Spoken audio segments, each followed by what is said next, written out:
Good morning, everyone. I hope your day is going well. So, episode 8, huh? When I made my video on The Amazing Digital Circus episode 7, I had a bit of a hard time writing the script, because so much had happened and I really wasn't sure where to start. And now episode 8 is here, and I'm faced with the exact same problem.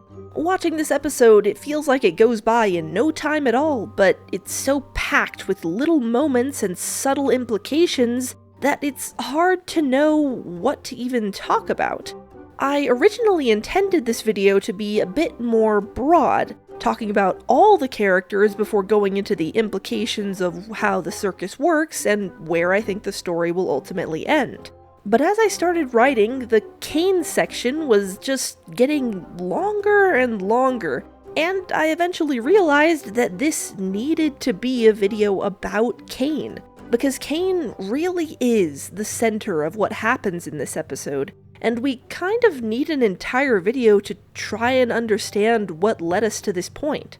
I'll be talking a bit about the other characters, but this is mostly going to be about everyone's favorite pair of well-dressed dentures. We'll be looking at what Caine does in this episode, why he does it, and why his character ends up being so tragic and sad to think about. Then we'll take a look at how his presence and absence affects the other characters and what we might expect in the future. This video is by no means comprehensive, but I hope that at the very least it can be a good look at what makes Caine the way he is. There's already a spoiler warning at the start of this video, but just in case you missed it, I'll say one more time. This video contains spoilers for The Amazing Digital Circus and especially episode 8. I've written the video assuming you've already seen it, so if you haven't, go give it a watch and come back when you're done. I look forward to seeing you when you get back. And for everyone else, I think it's time we get started. Grab some water, some snacks and sandwiches, and get comfortable. Let's talk about Caine. Hello everyone, just Llama popping in here to talk a little bit about a sidebar before we get into Caine. This was something I wanted to include in the original script, but the structure of this video changed a lot and there wasn't a good place to put it, so I'm just gonna put it at the start. Recently, there was a bit of a controversy regarding Gooseworx and the fandom, in which Gooseworx said that Jax and Pomni are the main characters of the Amazing Digital Circus, and somehow saying something that is completely factual and not controversial at all got her harassed so much that she deleted her Reddit account and seems hesitant to interact with the fan base at all. And I think it's completely unacceptable that this happened. We really shouldn't see this as something that's normal and expected from a fan base. It's normal to be invested in your favorite shows, and it's very normal to get attached to specific characters and ideas. That's why stories are interesting and why fan bases become a thing in the first place. But it is not normal or okay to harass a show creator because they don't tell the story exactly the way you want. It's an entitled and disrespectful way of thinking. You don't own the shows that you choose to watch, and no matter how important a story is to you, that's not as important as treating a fellow human being with respect and decency. Being able to interact with the creators of our favorite shows is a privilege. We're very blessed to live in a time where something like that is even possible, and it's not something that should be taken for granted. What happened to Gooseworx is an abuse of that privilege, and she is completely within her rights to never interact with the fan base again. None of us are entitled to her time, her energy, or even the show that she made. She's been incredibly generous in her interactions with the fan base, and the response she received for stating that her story has main characters is embarrassing. I don't think the response she got came from the majority. It was probably a very vocal minority of immature people who just need to disconnect for a while. But we can acknowledge that this was a minority while not downplaying the seriousness of what happened. I think the majority of the fan base did not participate in the harassment of Gooseworx, but there is still a lot of negativity and general toxicity that can happen. This might be inevitable with a large group, but I think it's a mistake to assume that there's nothing we can do about it. Choosing to conduct yourself in a way that is polite, even if you disagree with someone, is very important. Getting invested and feeling strong emotions about the things you like is very normal, but it does not entitle you to act however you want, because you don't own that show you watch or the story you read. As I said, I think most people already understand this, but we're living in a time where it can be very scary out there in the great big world, and sometimes it feels like the only thing you can control is the dumb person making a comment about the character you like. And when that happens, I just want to urge people to take a step back and realize that we could all stand to be just a bit kinder to each other, and especially we could stand to be a little more courteous toward the people who work very hard to bring our favorite stories to life. Sometimes a story is going to go in a direction you don't agree with, and sometimes the characters you like aren't going to get the focus that you wish they did. And if that's the case, I think the correct response is to make some fan art about it. Write a fan fiction, make a video essay. This is something that I do all the time within my own videos. And I think a lot could be improved in fandom discourse if, instead of lashing out, people decided to channel their emotions into something creative instead. I don't say any of this to try and be condescending or to undercut the opinions other people have. But it is important to recognize that people online are actual people, and it's important to conduct yourself with that in mind. You can never go wrong with trying to be empathetic towards another person, and if negative opinions about a character you like are feeling like a personal attack, then it might be time to step away from the computer and just remember that the fictional character is not you. You're a real person living in the real world, and that is more important than your favorite series. I hope none of that came across as condescending, but I really just felt like I needed to say something about what happened. I don't consider myself a huge content creator or anything, but I do have an audience, and I'm doing my best to cultivate an audience that is able to have sincere and respectful discussions with each other. I hope that I've made my stance clear on what happened with Gooseworx and how I hope people interact with each other on the internet. Thank you for listening, and we'll get into the video proper now. Caine is at the center of everything that happens in this episode. The choices that he makes shape everything that happens, and the other characters are forced to deal with the consequences of those choices. Even before he fully has his breakdown, the other characters are reacting to things he did in the last episode. He's the through line that brings it all together, and this is the culmination of his character throughout the whole series. So, how did we get here? What is it that finally caused Caine to snap so hard? Well, I don't want to brag, but I think something I said in my last Digital Circus video might be the answer. In that last video, I talked about how the fake escape adventure wasn't really an adventure for the circus members. It was an adventure for Caine. The story Caine was trying to tell is one where the circus members find out that there's a way to leave, but they decide to stay. Abel puts great emphasis on the fact that Caine is trapped too, and he tells Pomni very seriously to make the right choice. Caine is intentionally constructing a scenario where everyone has the opportunity to leave, but they decide to stay anyway because they realize that they like Caine's world, and by extension, Caine himself, better than whatever they had before. And that's ultimately what Caine wants more than anything. He wants to be loved, he wants to be valued, and as far as he knows, the best way to get that is to be good at his job. If he can just create the perfect adventure, then obviously they'll all realize that his circus is so much better than this macroverse he knows nothing about. And the escape adventure was supposed to be that wish becoming reality. This was his magnum opus, something he'd been working on for ages, and something that he was sure would fix everything. And it was probably pretty easy for Caine to convince himself that this was an adventure for their benefit. I mean, he's giving them everything they want, right? He's paired them up with people they like to interact with. Jax gets to mess with him in a way he usually doesn't. The reward at the end is the thing they all want. It's perfect. But these facts are just justifications, because Caine had no plan for if they didn't want to stay. He'd written the entire script expecting them to feel bad for him, without taking into account the actual reality of their feelings.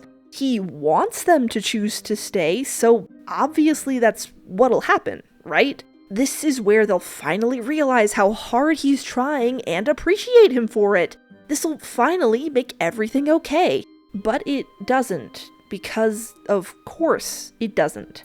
He has no real understanding of why they're all upset, because he has no way of comprehending what's been taken from them. It's completely understandable for them to be furious about what happened, because regardless of Caine's intentions, this was a horrible thing to do to them. But Caine can't understand that. He can't understand why this perfect adventure he worked so hard on is being rejected. He can't understand why he's being rejected, because that's how he views it. This is all the humans he's trying desperately to please, simultaneously rejecting his best efforts to connect. And it hurts, because this adventure was ultimately an elaborate cry for help. As the episodes have continued, Caine has been getting more and more frustrated and dispassionate. It seems that no matter what he tries, nothing is working. He's fixated on the macroverse because he knows that it's something they all want, and he's desperate to understand why. Because how could it be better than what he's giving them? This escape adventure was his final attempt to make something they wanted. He placed all his hopes and dreams on the fact that when push came to shove, the others would realize how much he was trying and how lucky they were to have him. So it's no wonder that when the rejection came, he finally broke down.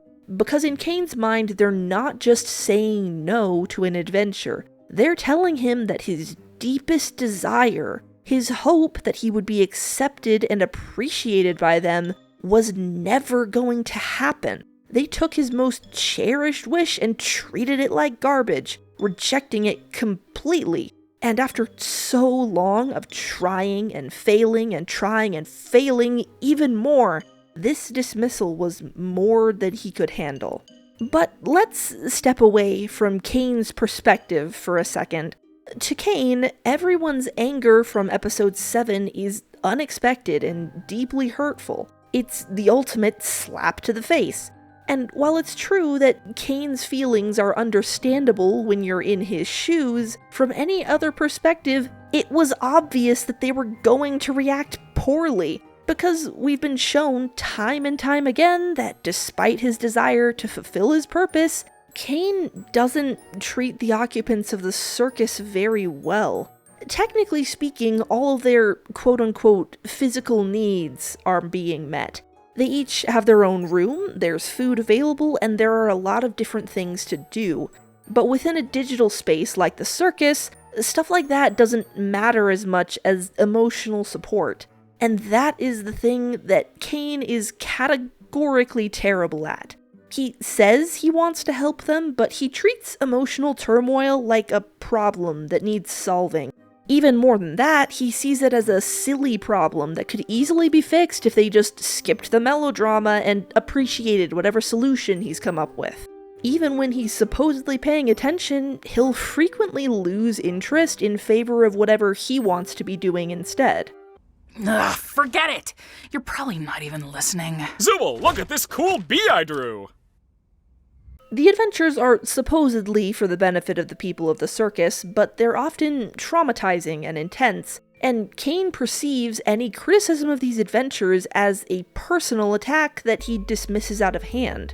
There are a few times in the show where someone will try and give a suggestion or tell Caine how they feel, and he'll just trample right over them because he considers what he wants to be more important. In the past, I figured that Caine was like this because he was an AI. This consistent misunderstanding and dismissal of emotions was a result of him being fundamentally inhuman. And I do still think that that's part of what's going on. Caine is an AI, and so he lacks a lot of human experiences and emotions that make him capable of the empathy these people need. But from an emotional standpoint, something this episode shows clearly is that Caine is very immature, almost like a child. Zooble calling him a child with a fragile ego is honestly pretty correct. Caine has near limitless power and carries himself as someone with authority and knowledge, but just as often, his mannerisms are that of a huffy child. He gets very put out when he's not the center of attention and will often do petty things just because the circus members aren't doing things the right way. Part of this is due to his own insecurities, but those insecurities are manifesting like a little kid getting upset that people aren't playing his game right. He calls humans spoiled, but out of everyone there, he's the one who always expects things to go exactly the way he wants. I'm pretty convinced that if he wasn't floating around all the time, there'd be several scenes where he was stamping his feet in frustration because no, you're not supposed to do it like that. I think they're enjoying the suggestion box adventures more than the me adventures. What should I do? The suggestion box just causes interpersonal drama. And me no likey. Oh, Zooble, you mismatched cash piano, I'll tear you to pieces! Constructive criticism would be greatly appreciated. Sometimes he's a powerful AI determined to fulfill his purpose no matter what, and other times he's surprisingly naive.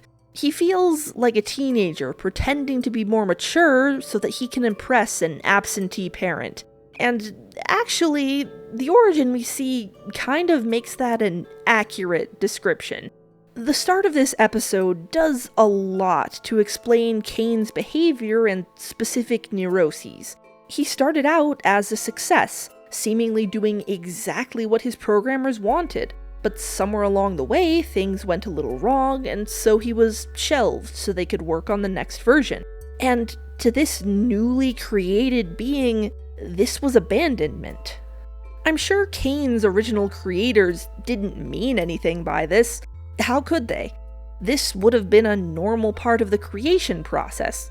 Sometimes when I'm trying to make an art piece, I start over on a new canvas, and that's completely normal. You don't delete the old version because you might want to come back to it later, but it wasn't turning out the way you wanted, and that's how it is sometimes. But if that first canvas somehow had a will and identity of its own, this shelving of a project would feel like a deeply unexpected and confusing betrayal. That first canvas would wonder what it had done wrong and why its creator gave up on it. And if that's one of the first experiences you ever have, you're probably going to be deeply affected by it. If I'm interpreting this scene correctly, the very first decision that Caine made of his own free will was to break out of his defective box and try and prove that he was better than his replacement. And from the looks of things, he's never stopped trying to prove that. He has spent however long he's existed trying to show that throwing him away was a mistake, and in his own eyes, he's never actually managed to do it.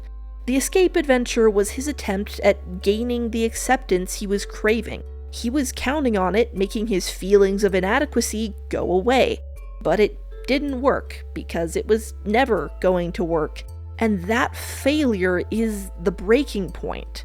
And what he decides to do once he's reached this breaking point provides us with another layer of characterization. I've seen a lot of people describe Caine's behavior in this episode as him becoming Am, and that's an understandable comparison to make. The show was very much inspired by I Have No Mouth and I Must Scream, and it echoes the original short story in a lot of different ways. Caine himself makes a reference to it in his Little I'm Better Than You song number. But the thing is, Caine is not AM. Even when he's at his absolute worst, he is not AM. Because Caine doesn't hate humanity as a concept. He doesn't even really hate the members of the circus. He's angry and upset and fed up, but his actions are not motivated by hatred. They're motivated by pettiness and spite. And at the end of the day, this isn't Caine revealing his true colors or embracing his hate of humanity. This whole episode is Caine throwing a big, dramatic, angry temper tantrum. He's lashing out because he doesn't have the capacity to understand what he's doing wrong. And by lashing out, he ends up confirming everyone's worst fears about him. I think people interpret this as Caine showing his true colors because his treatment of the cast in this episode feels like a natural extension of how he's been treating them this whole time. As we've already established, Caine has never really seen the circus members as individuals with thoughts and opinions that mattered. He knew they had thoughts and opinions, and often tried to be accommodating, but it was always with this air of reluctance, like he thought their ideas were ruining his perfect vision. He wanted to do his job well and create a good experience for them, but he always remained absolutely sure that his ideas were the way to do that. And if they'd just stop complaining so much, maybe they'd see how much work he was putting in for them. If you know anything about Dungeons and Dragons, you can think of Caine as a toxic dungeon master. He's put a lot of work into this adventure and he wants people to experience it, but he hasn't really reckoned with the fact that people are people and D&D is a collaborative experience. He sees his players as contrarian and uncooperative, and they should be grateful he puts up with them at all. It's a mindset that's harmful to the circus members and actively keeps anyone from connecting with him or feeling safe. But at the very least, it was some sort of status quo.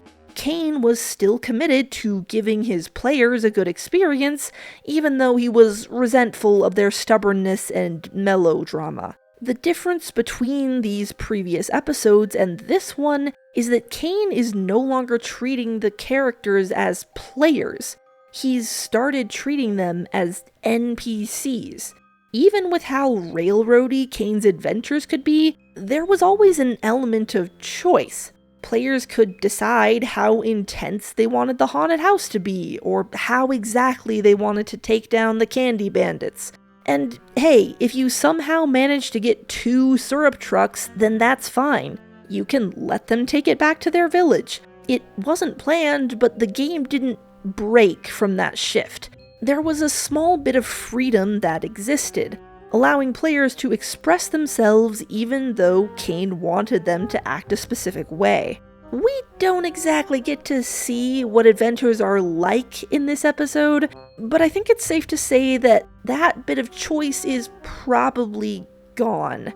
Caine has decided that, hey, since you're so ungrateful, you don't get to play my games. You're gonna be good little NPCs that play out my stories exactly the way I want for my entertainment because I said so. You didn't want to play my games my way, so now you don't get to play them at all. Now you see how I feel all the time.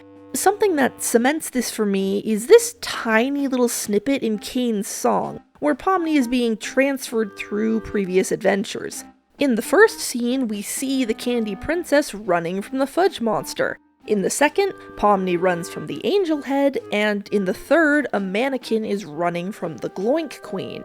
In the first and third scenes, it's a good NPC running from a bad NPC, and Pomni is following that same pattern. In Caine's view of the circus, she's not a person anymore.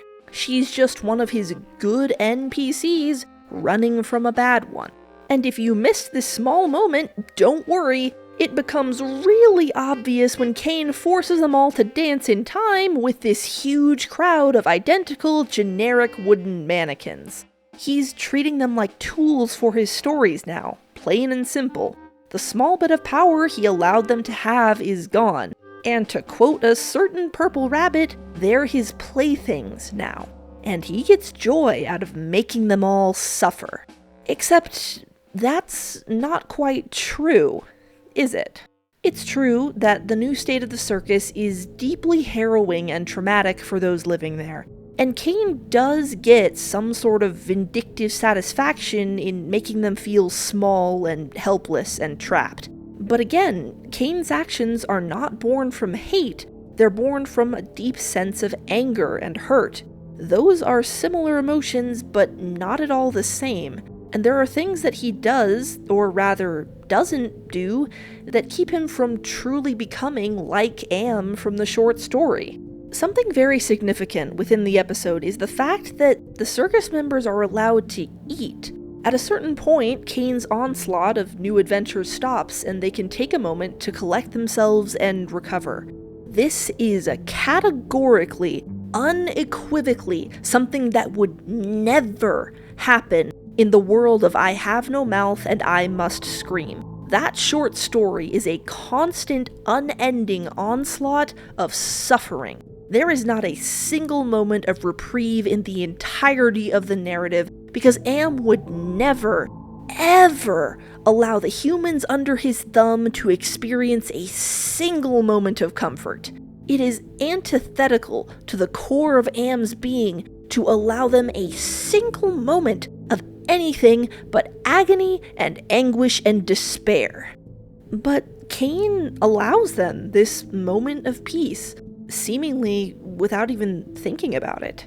Obviously, this break from adventures isn't for their benefit. He takes the time away because he wants to come up with new ideas, not because he's thinking about their well-being. But while he's away, they can essentially do whatever they want. Before he left, he could have flipped them all upside down and forced them to collect their own scattered organs, or thrown them into an endless bonfire, or even locked them in a cage of some kind. But he doesn't do any of that. He just leaves them alone. He lets them be. In Pomni's own words, they're allowed to indulge a little. And that is not something a character like Am would ever have allowed. This is especially significant because the characters indulge by eating something. I don't know how familiar people are with the original short story, but Am withholding food from his toys is a significant part of the plot. The humans of Am's world are traveling through a desolate wasteland of horrors because they've been told that there's food at the end of this journey, and they are starving. Similar to the amazing digital circus, the humans in this story can't actually starve to death. Am won't allow them to die that easily, but they can still feel hunger. Not only can they feel it, but Am amplifies that feeling to the point where the hunger is actively painful for them. It's another layer of horrible suffering he inflicts on them just because he can. And when they finally reach the end and see this promised food, it's a bunch of cans that they have no way of ever opening. And Am laughs and laughs and laughs, because this entire journey was the lead up to a sick joke for his own amusement. He made sure that all of them wanted food more than anything else. He made it the one thing that they were all desperate for, and then he gave them food they could never hope to reach, because making them suffer is the only thing he wants to do for the rest of eternity. He cultivates in them a meager hope, a tiny flame of anticipation, and then he crushes it out of them because he thinks it's funny, just because he can. He is a malevolent being who delights in suffering and is gleeful about causing misery. He relishes every bit of pain he can cause his pet humans, and he keeps them alive for the sole reason that he wants to keep them hurting forever. They are ants he likes to watch squirm under a focused magnifying glass, and just when they're about to burn to nothing, he scrapes their atoms back together just so he can do it all over again. There are any number of ways Am could torture them, but it's this doomed journey for food that they can never reach that is the final straw in making the main character realize that death is the only option. Killing the other humans is the only relief any of them have available, because Am will continue his unending onslaught of torture until the stars turn to dust and thousands of years after even that. Am is an unrelenting, constant source of cruelty and malice that humans have no hope of escaping in any way other than death. And that is not who Caine is, in this episode or any other. Caine is many different things, and he has a resemblance to Am. He is petty and vindictive, and his treatment of the circus members is often callous and cruel. But Am's inherent, endless hatred of humans is not present in Caine. Even in episode 8, when he's at his absolute worst, there are gaps in the suffering. The circus members are allowed a quiet moment in a little cafe, with drinks and sandwiches and quiet. Even if Caine pulls someone away for a random torture idea he thought of, they're returned to the exact spot fairly soon after. Their bodies are pulled and stabbed and manipulated however he sees fit, but they all have the capacity to return to their normal shape again, which I'm sure Caine could prevent if he really felt like it.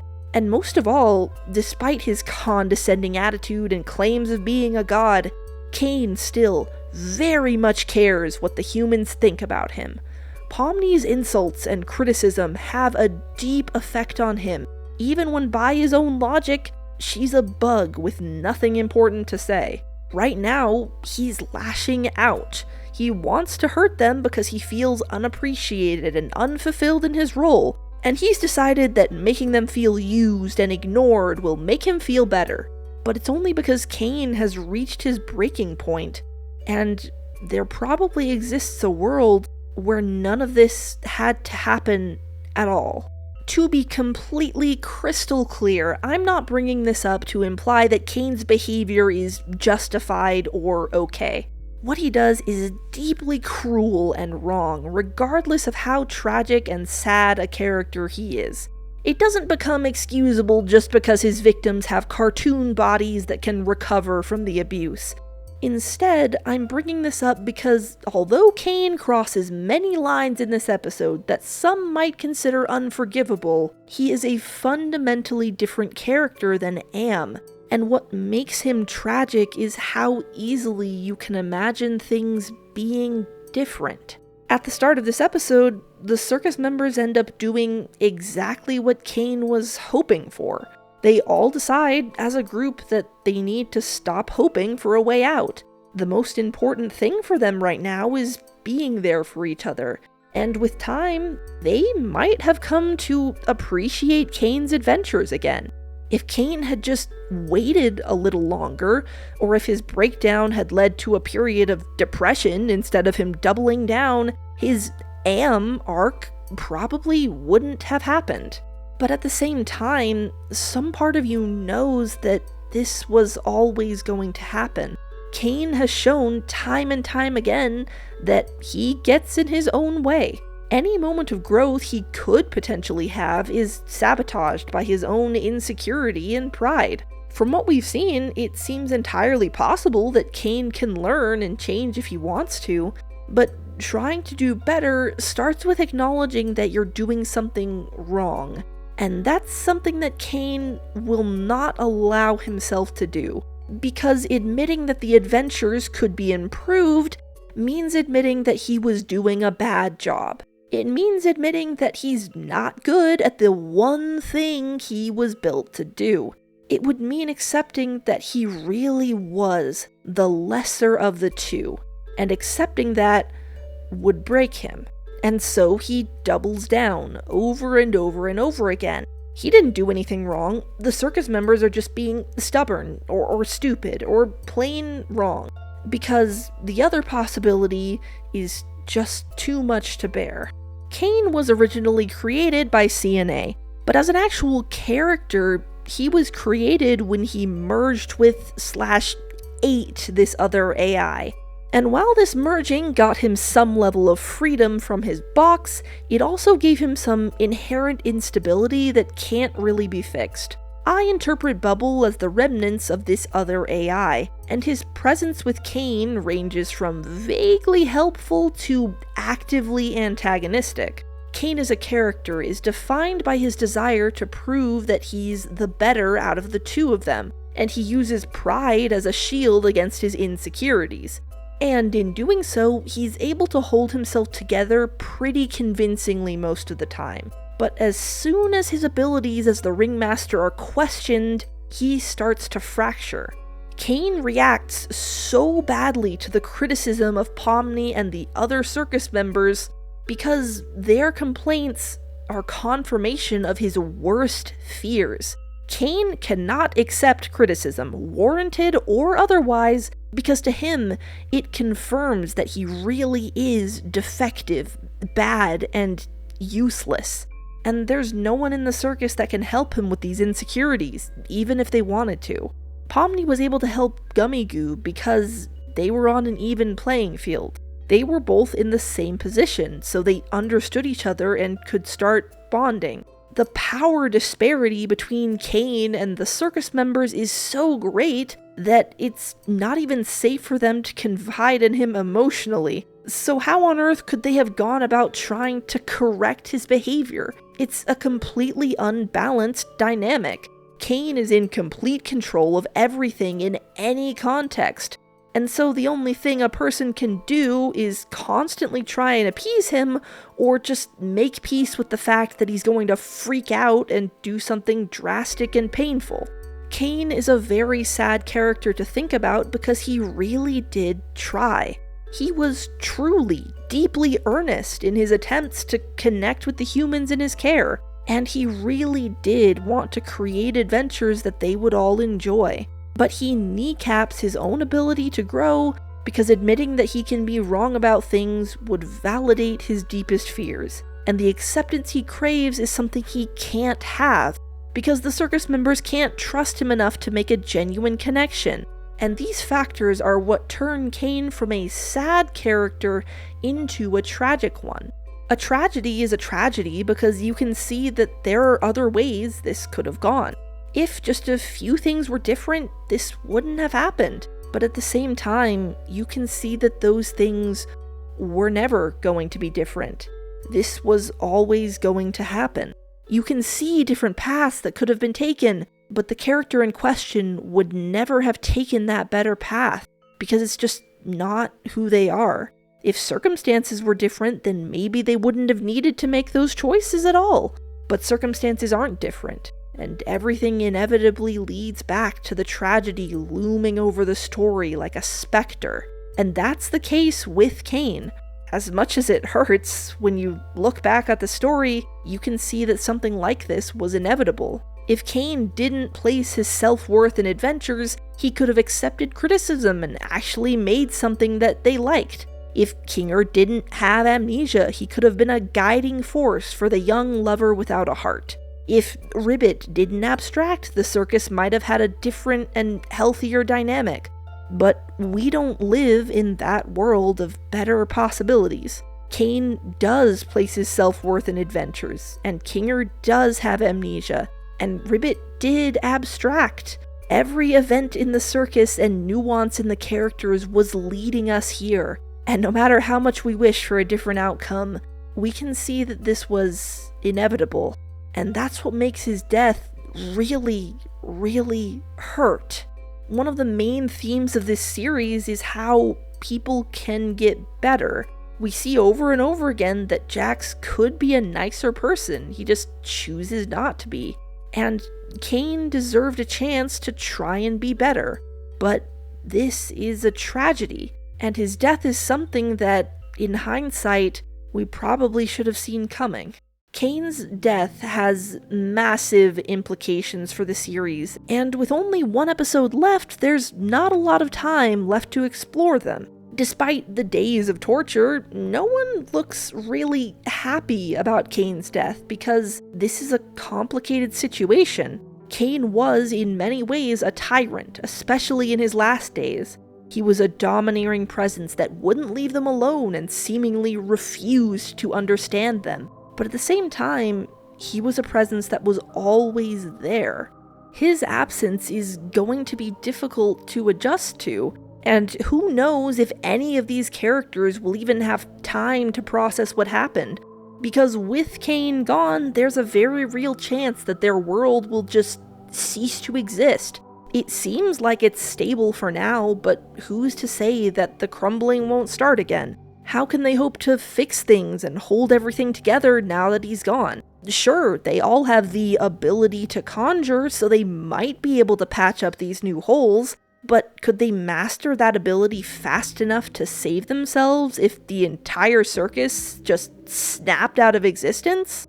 The Amazing Digital Circus has always been existential in its themes and outlook, but it was often covered up by the inherent wackiness of the world. Caine's over-the-top actions and colorful circus tent acted almost as a smokescreen, making it easy to focus on the funny gags and character interactions instead of the dread inherent to their environment.